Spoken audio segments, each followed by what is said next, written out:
રાક્ષસોએ એક ગાયોને મારી નાખી છે અને ગાયોનું માંસ ખાધું છે. બંને ગોવાળોને બહુ માર્યો છે. આ બધું દ્રશ્ય નારદજી જોવે છે. ત્યારે નારદજી મનની અંદર વિચાર કરે છે, ચિંતા કરે છે.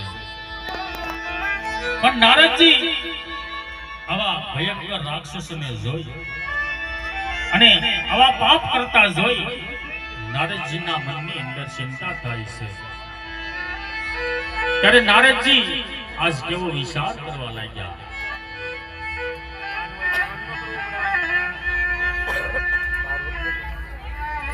નારાયણ નારાયણ.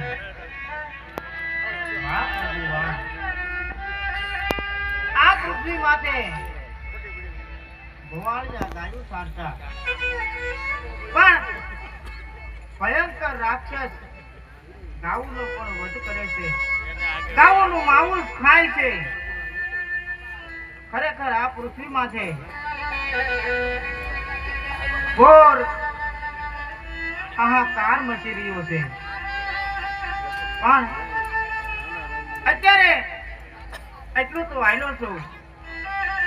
હજી પણ કઈ જોવા મળે, હજી પણ આ પૃથ્વી માથે ભ્રમણ કરતો કરતો ચાલ્યો જાય અને જોઉં છું. કારણ આ દ્રશ્ય જોઈ અને મારા હૃદયની માલ પર એવું થાય છે, એક ગાવડી તો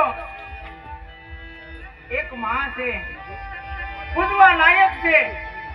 તેમને પણ રાક્ષસો મારી મારી અને ખાઈ જાય છે. આ પૃથ્વી માથે કેવો પાપનો પોરો ચાલી